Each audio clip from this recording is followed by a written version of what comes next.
Agora vamos passar para o Ministério da Palavra. E hoje o tema é da prisão para a missão. E hoje eu estou sendo impulsionado pelo Espírito Santo, estou empolgado hoje, viu, pessoal? Hoje eu estou muito empolgado. Então eu gostaria que vocês abrissem as suas Bíblias no Evangelho segundo escreveu Marcos, capítulo de número 5, versículo de número 1 até o versículo de número 20. Evangelho de Marcos, Novo Testamento, capítulo de número 5, verso 1 até o verso de número 20. Quem for encontrando, diga glória a Deus. Aqueles que não, misericórdia, Senhor, a gente espera um pouquinho mais. Irmãos, crente tem que ter Bíblia física. Então, se você não tem Bíblia física, providencie uma Bíblia física. Porque às vezes a gente está acostumado com Bíblias no celular. É válido, pastor? Muito válido. Facilita muito. Mas às vezes nós estamos perdendo o contato com essa palavra, de buscar o Antigo Testamento, o Novo Testamento. Esse contato é muito bom para você poder fazer os seus devocionais. Então, se você não tem uma Bíblia, que é uma Bíblia física, quem não tiver, a gente tem Bíblia aqui na igreja, a gente pode estar abençoando a sua vida. Quem não tem Bíblia e gostaria de ter uma Bíblia, levanta a sua mão, que vai ganhar a Bíblia hoje. Nosso irmão, ó, providencia a Bíblia para ele aqui, ó, pode dar, ó, uma Bíblia para ele aí, ó, recebe a Bíblia para a glória de Deus. Mais alguém não tem Bíblia? Que gostaria de ter Bíblia? Então aí, abençoado aí. Agora vai ler bastante, hein? Glória a Deus, seus devocionais. Quem não tiver Bíblia, levanta a mão que vai ganhar a Bíblia hoje. Bonita para você poder fazer seus devocionais. Marcos, capítulo número 5, verso 1 até o verso 20. Diz assim o texto da palavra de Deus. A cura, subtítulo, de um endemoninhado. Eles atravessaram o mar e foram para a região dos Gerazenos. Quando Jesus desembarcou, um homem com espírito imundo veio dos sepulcros ao seu encontro.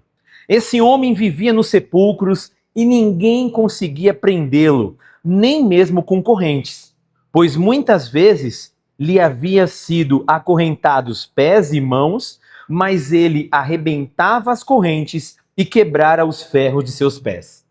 Ninguém era suficientemente forte para dominá-lo.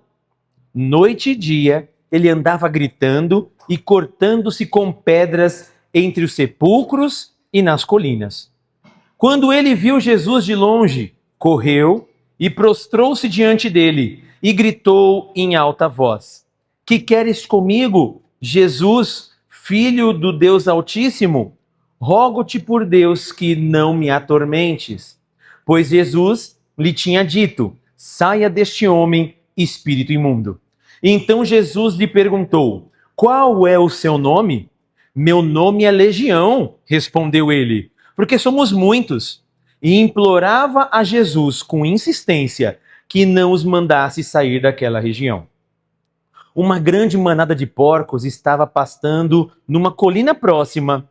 Os demônios imploraram a Jesus: Manda-nos para os porcos, para que entremos neles. E ele lhes deu permissão. E os espíritos imundos saíram e entraram nos porcos. A manada, cerca de 2.000 porcos, atirou-se precipício abaixo em direção ao mar, e nele se afogou. Os que cuidavam dos porcos fugiram e contaram esses fatos na cidade e nos campos, e o povo foi ver o que havia acontecido. Quando aproximaram-se de Jesus, viram ali o homem que fora possesso da legião de demônios, assentado, vestido e em perfeito juízo, e ficaram com medo. Os que estavam presentes contaram ao povo o que acontecera ao endemoninhado, e falaram também sobre os porcos. Então o povo começou a suplicar a Jesus que saísse do território deles. Quando Jesus estava entrando no barco, o homem que estivera endemoninhado suplicava-lhe que o deixasse ir com ele. Jesus não o permitiu, mas disse: Vá para casa, para sua família, e anuncie-lhes quanto o Senhor fez por você e como teve misericórdia de você. Então, aquele homem se foi e começou a anunciar em Decápolis o quanto Jesus tinha feito por ele, todos ficaram admirados. Amém. Vamos orar? Pai, no nome de Jesus Cristo, estamos como igreja reunidos em teu nome. E a tua palavra, Pai, diz que neste ajuntamento de homens e mulheres do Senhor, o Senhor se faz presente em nosso meio. Fala conosco agora por intermédio de tua palavra, repreendendo toda obra do mal, todo jugo maligno das trevas, que caia por terra no nome de Jesus. E o teu Espírito Santo tenha total liberdade para atuar e agir em nosso meio, através, meu Pai, da tua palavra e do agir sobrenatural do teu Espírito. Essa é a nossa oração, no nome de Jesus. Amém e amém, Senhor Jesus. Glória a Deus.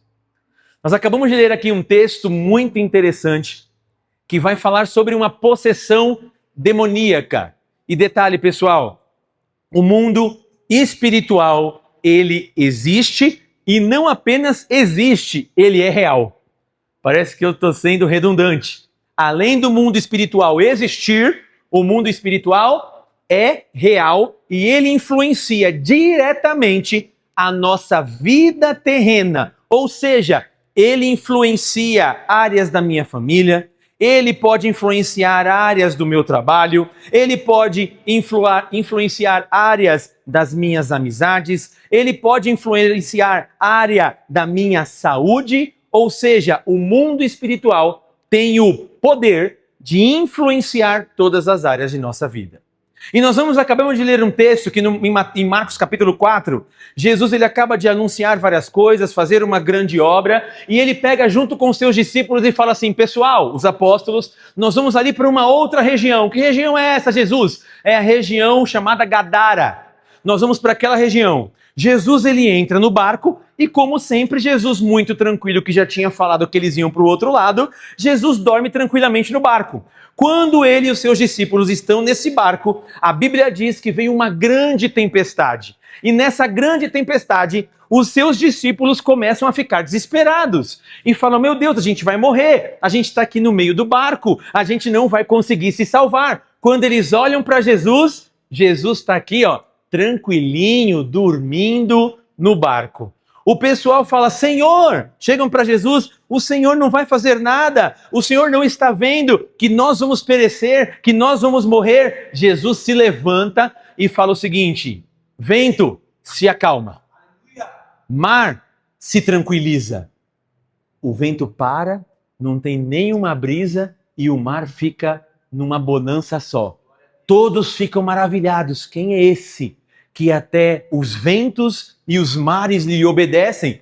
E Jesus fala, mas homens de pequena fé, vocês não podem duvidar, vocês têm que crer. Eu já tinha falado que vocês iam para o outro lado, ótimo. Só que Jesus está saindo de uma cidade que era predominantemente judia, ou seja, os judeus estavam ali. Então, eram pessoas que acreditavam em Deus, no Senhor, mas não acreditavam no Cristo, o Messias que viria. E Jesus se manifesta como o Filho de Deus. Mas era um povo que era espiritualmente, conhecia a Deus, mas não o Messias. E quando Jesus vai para outra cidade, Gadara, era uma cidade completamente gentílica, ou seja, de pessoas ímpias que não acreditavam no Senhor, pessoas pagãs que tinham diversos deuses, um politeísmo girava em torno daquela cidade. Então, eles não tinham uma crença em um único Deus, mas eu tenho crença em vários deuses. Cada um tem sua crença, cada um tem a sua fé, e está tudo ok naquela cidade. E aonde Jesus está indo? Para aquela cidade. Naquela cidade gentílica, naquela cidade pagã. Só que o texto bíblico diz que naquela cidade tinha um homem. E esse homem estava possesso por espíritos malignos. Só que olha que interessante, a família não sabia. A família muitas vezes tentava segurar aquele menino, colocando até mesmo correntes. E por que a família colocaria correntes naquele menino? Porque aquele menino, com toda aquela força, com toda aquela intensidade, ele muitas vezes saía, ficava nos sepulcros, ou seja, nos cemitérios, e lá dentro do cemitério ele rasgava as suas roupas, pegava pedaços de pedras pontiagudas e ele mesmo se retalhava, ele se autoflagelava. E a família muitas vezes olhava aquilo e a sociedade também olhava aquilo e falou: meu, a gente tem que conter esse menino, porque dependendo ele pode fazer coisas terríveis, não só para ele que já está fazendo, mas pode atentar contra a vida da família e pode atentar também contra a sociedade. O que nós vamos fazer? Vamos prender esse menino, esse homem, com correntes. Pegaram com correntes, prenderam as mãos, prenderam os pés. Mas a Bíblia diz no texto que ele era tão forte que ele chega, olha só pessoal, quebrar as correntes. Pá! Estourar as correntes das mãos e estourou as correntes dos pés. Você acha que isso é normal? Fale para a pessoa que está do seu lado, você acha que isso é normal, irmão? Se eu colocar a corrente que tem ali fora e prender o seu pé e deixar você aqui, você nunca mais sai, se alguém não pegar a chave. Nunca mais sai, só. Nunca mais. Só aquele menino de tanta força faz assim, ó, pá, estoura as correntes. Coloca a corrente no pé, estoura a corrente, não era corda, corrente, estourou. De tamanha força que aquele menino tinha. Ele saía e começava a andar aonde? Nos sepulcros. Eu gosto de andar no meio do cemitério. Eu gosto de sentar aqui em cima de umas tumbas. Eu gosto de sentar no meio de umas lápides. Ele gosta de pegar a faca e retalhar o corpo, se autoflagelar. Era terrível, menino, aquele homem. Só que de repente, quem está chegando nessa cidade? Jesus Cristo de Nazaré. Jesus então chega nessa cidade, acabou de colocar o pé na areia, e quando Jesus coloca o pé na areia, aquele menino, aquele homem que estava possesso, revoltado com a vida, revoltado com a sociedade, vai ao encontro de Jesus. E quando ele vai ao encontro de Jesus, ele se prostra e uma voz fala o seguinte: o que temos nós? Jesus, Filho do Deus Altíssimo, veio nos atormentar antes do tempo? Jesus olha para aquele menino, para aquele homem e fala: qual é o seu nome? Quem é você? O diabo vira e fala o seguinte: nós somos legião. Legião é o meu nome porque nós somos muitos. Quando ele usa o termo legião romana, principalmente no primeiro século, os assentamentos romanos chamados legiões eram compostos por 6.000 soldados. Ou seja, quando César ia ganhando outras províncias, outros estados, o que César fazia? Juntava com o Senado, com seu conselho de guerra e falava assim: imperador, como que a gente vai fazer para ir em tal? Quantas legiões a gente manda? Qual cidade? Para aquela ali, manda 2 legiões. Ou seja, cada legião 6.000 soldados, então mandam 2 legiões. Ou seja, manda 12.000 soldados para lá. E qual que era a intenção da legião romana na época? Não invadir a cidade, comprometer a cultura e levar todo mundo preso e depois colocar uma nova cultura na cidade. Por isso que o Império Romano ia se expandindo cidade em cidades e o imperador César cada vez mais tinha poder. Então, olha só que interessante, quando Jesus pergunta: quem é você? O que o menino responde, o homem responde: legião é o meu nome, porque nós somos muitos. Ou seja, tem 6.000 demônios dentro de mim. O que é demônio, pessoal? Demônios são espíritos caídos, são anjos decaídos. Como assim, pastor? O que é demônio? A Bíblia diz que Lúcifer, Jeremias trabalha muito bem essa ideia, ele era o querubim ungido, Lúcifer, o anjo de luz. E ele queria, na verdade, tomar o lugar de Deus. E quando ele vai para tomar o lugar de Deus, porque ele regia todo o campo de louvor celestial, abaixo de Deus só tinha Lúcifer, ele falou: eu posso ser como o Criador. Deus fala para debaixo dos meus pés. Por isso que quando os discípulos estão evangelizando, fala assim: eu vi Satanás descendo como um raio para a terra, a antiga serpente. Então, quando Satanás se rebela contra Deus e ele desce, ele não vem sozinho. ele pega 1/3 dos anjos do céu e desce para a terra. Então imagine aqui 3 partes. Uma dessas partes, que são os anjos de Deus, se rebelam contra o Senhor também, juntamente com Satanás liderando, e quando Satanás vem para a terra, esses anjos caem. Quando esses anjos caem, perdem a sua glória celestial, e perdendo essa glória celestial, eles viram o quê? Demônios. Espíritos que invadem as pessoas. E olha que interessante, quando Jesus fala, quem é você? Legião é o meu nome, porque nós somos muitos. Jesus então faz o quê? Sai dele. O que os demônios falam? Não, por favor, imploraram, não manda a gente para fora, tem uma manada de porcos ali. Já dá para perceber que o pessoal era gentil, porque porco para os judeus é um animal impuro. Deixa a gente entrar lá. O que Jesus faz? Tá bom, pode sair dele 6.000. E vai para manada de porcos. Os porcos foram consumidos, os demônios saíram daquele menino, daquele homem, e entraram nos porcos. Tinha vários porcos. E os porcos se precipitaram, morro abaixo, e todos morreram afogados. O pessoal que estava em volta falou, meu Deus, que negócio que é esse? Os porcos se afogaram. Contou para a cidade, o pessoal da cidade voltou para falar para ver o que tinha acontecido. Quando eles voltam, como que está aquele homem que tinha 6.000 entidades dentro do seu corpo? Encontra ele assentado, vestido e em perfeito juízo. Sua capacidade de raciocínio tranquila.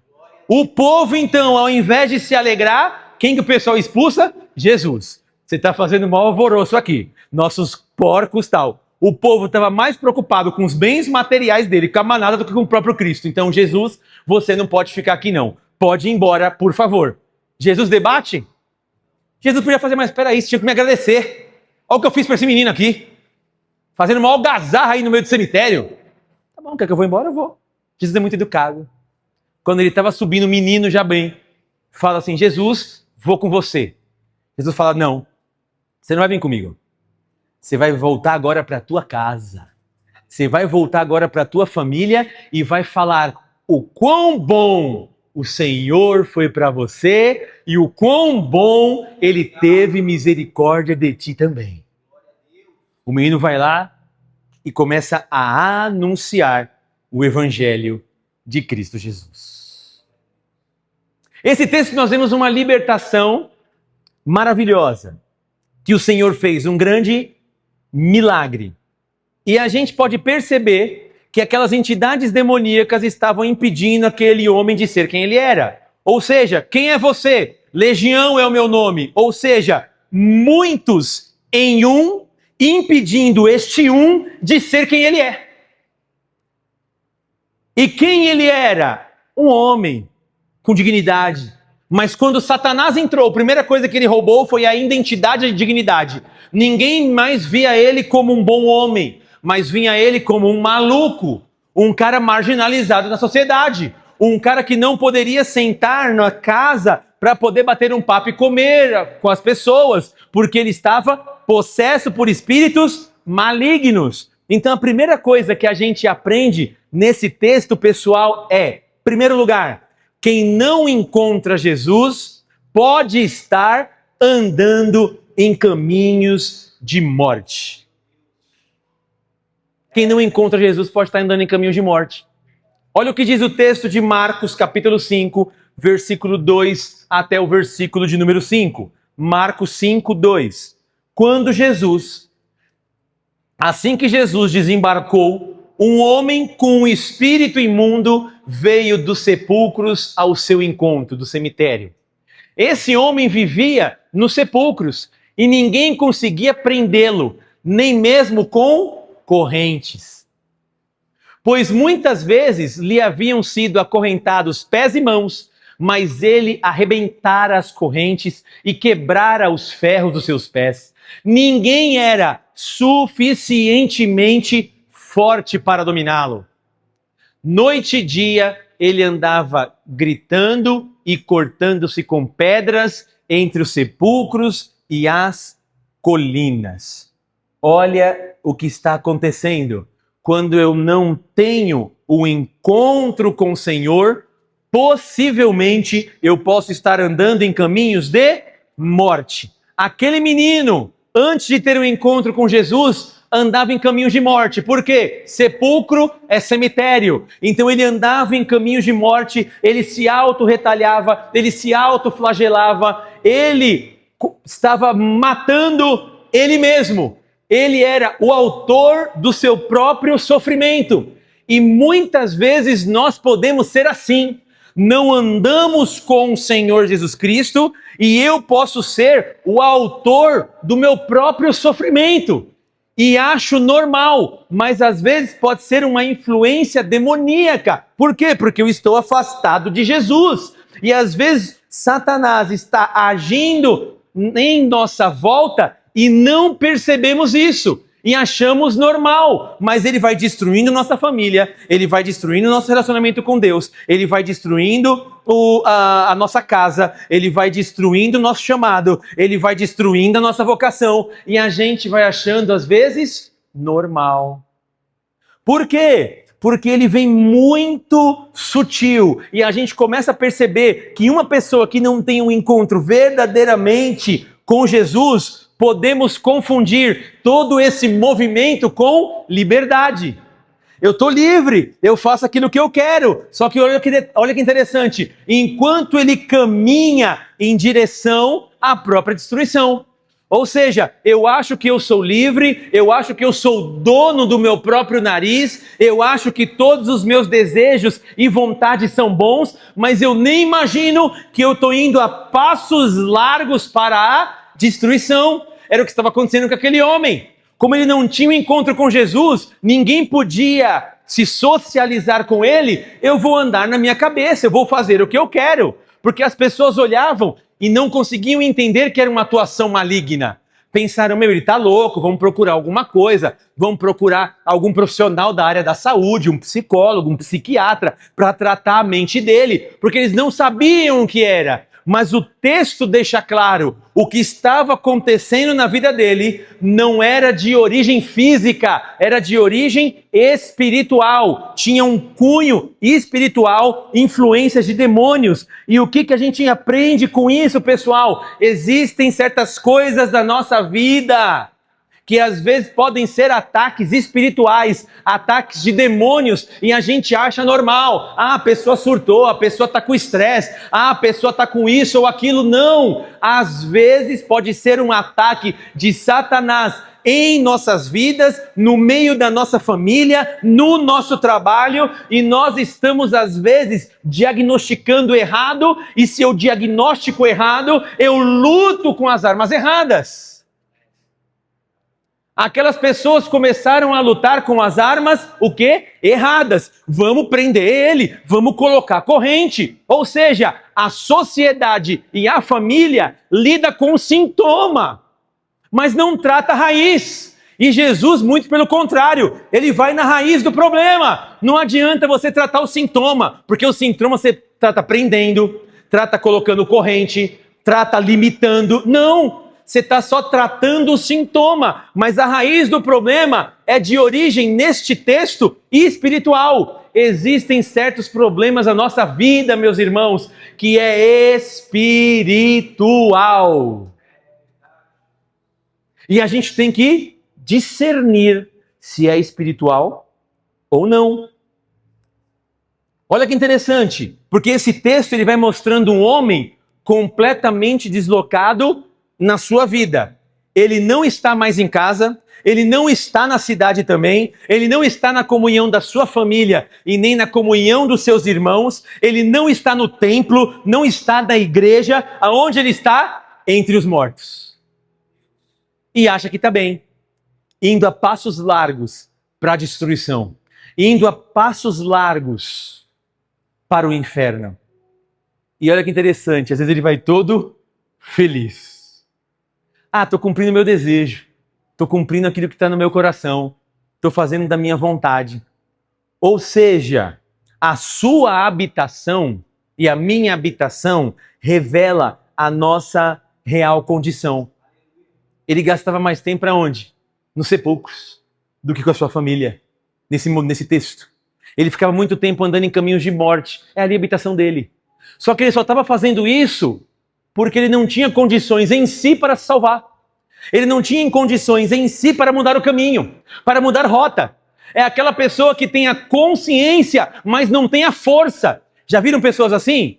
Puxa, eu sei que eu tenho que mudar, eu sei que essas coisas não estão bem na minha vida, na minha família, no meu trabalho, nessas áreas aqui que competem as relações humanas, eu sei que não está bom, mas eu não tenho forças para mudar. E detalhe, não terá forças mesmos. Nós só conseguimos lutar com coisas espirituais, com armas espirituais. Por isso que Jesus Cristo fala, as suas armas, meus filhos, são poderosas em Deus.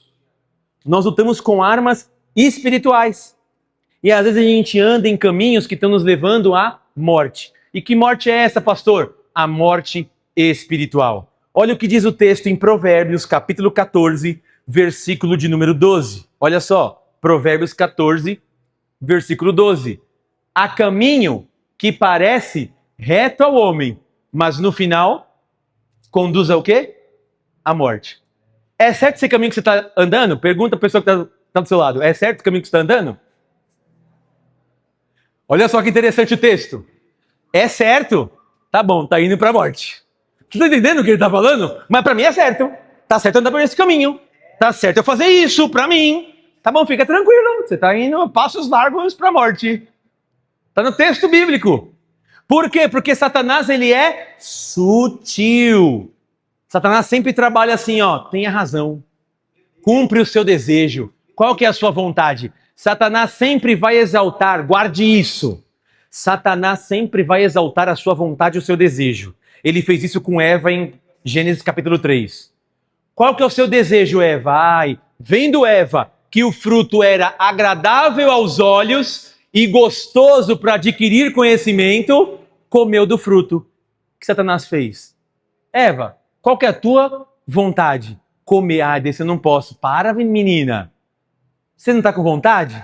Come. Faça a tua vontade. A vontade de Eva levou ela à morte. Qual morte? Separação de Deus. E Satanás, ele é perito em levar homens e mulheres para a morte. Como assim, pastor? Olha o que diz João, capítulo 10, versículo de número 10. O ladrão vem apenas para roubar, matar e destruir. Eu vim para que tenham vida e a tenham plenamente, a tenham em abundância. O que Satanás veio fazer? Roubar. Roubar a tua paz. Roubar a tua alegria.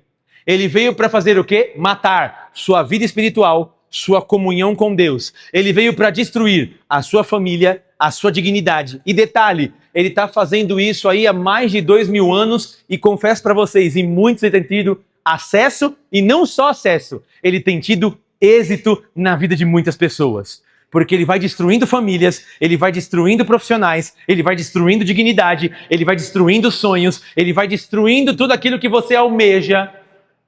E ele tem sido, no decorrer de tantos séculos, muito bem sucedido. Mas Jesus veio para que eu e você tenha vida e a tenha em abundância. Ou seja, às vezes nós podemos estar andando em caminhos de morte e nem estamos percebendo. Mas tem um detalhe. Segundo, quem encontra Jesus é transformado para cumprir a missão. Glória a Deus. Aleluia. Tudo tem uma nova oportunidade. Jesus sempre nos dá uma nova chance.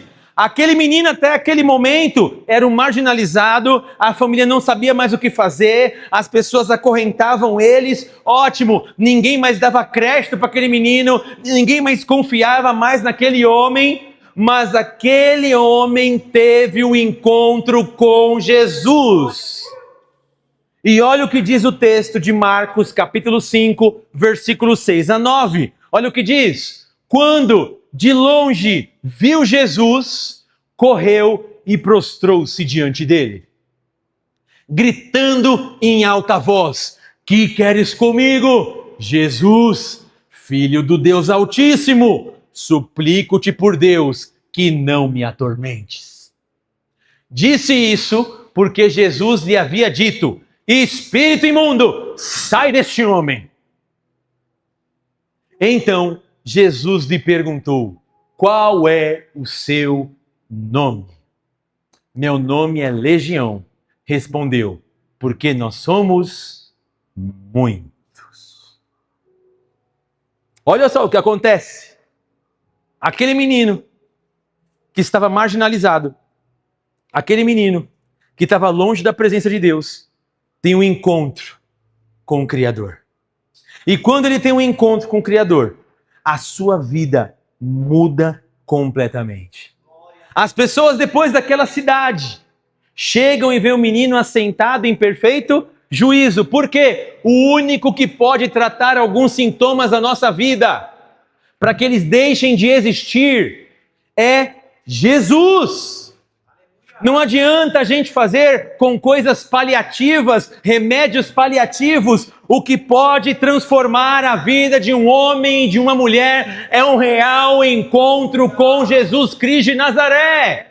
Olha, antes você estava marginalizado, ou antes ninguém confiava em você, antes você andava em caminhos de morte, você não tinha mais dignidade, mas quando eu encontro com o Senhor, Ele me limpa, me dá novamente dignidade, me dá uma nova oportunidade, me dá um propósito de vida, Ele me dá uma missão para que eu possa cumprir e viver realmente uma vida que vale a pena ser vivida. É só Jesus. Por quê? Quando o Senhor tem um encontro com aquele homem, devolve aquele homem o quê? Dignidade. Agora ele está vestido com a veste bonita, todo tranquilo. Jesus devolve a ele lucidez, capacidade de raciocínio, de pensar, porque agora ele está em perfeito juízo. Jesus devolve aquele homem comunhão, porque agora ele volta para sua casa, para o seio familiar e anuncia quão grandes coisas o Senhor fez na vida dele. O Senhor devolve aquele menino a vocação. Vai lá agora e anuncia, prega e anuncia para a sua família em primeiro lugar o que o Senhor tem feito e a misericórdia dele sobre a sua vida. Jesus devolve aquele menino a identidade. Agora ele não é mais definido pela legião de demônios que o possuía, mas agora ele é definido pela misericórdia, graça e missão que Deus colocou na vida dele. Entenderam? É isso que Jesus faz. Jesus muda, Jesus transforma quando nós temos um encontro com Ele. E muitas vezes a gente está passando por tantos momentos difíceis na nossa vida e a gente tenta resolver apenas o sintoma. Mas Jesus essa manhã quer curar a raiz. Quer transformar a raiz, quer fazer um grande milagre na raiz. A Bíblia diz que tinha um homem que estava paralítico e 4 amigos viram a situação dele e sabiam que Jesus estava naquela casa pregando o evangelho e falam: a gente precisa ajudar ele. Pegam o menino, levam onde Jesus estava fazendo um culto no lar, um culto em casa, só que estava muito cheio, não tinha como entrar. Eles olham para o telhado e falam: vamos subir o menino. Pega o menino naquela maca que tinha um colchãozinho, levantam, começam a destelhar o local, a casa onde eles estavam. Pega um menino e começa a descer no meio. Imagina um culto no lar, tá descendo, abre o teto e está descendo gente ali no meio. O pessoal todo desesperado: o que está acontecendo? Jesus olha para ele e fala assim: Jesus vendo-lhes a fé. Jesus vendo-lhes a fé. O que acontece? O Senhor estava mostrando que a fé está também atrelada a atitudes de fé. E quando ele encontra aquele menino, ele fala: olha, estou vendo a fé de vocês. Vá, menino, seu pecado está perdoado. Pega o teu leito, levanta e anda.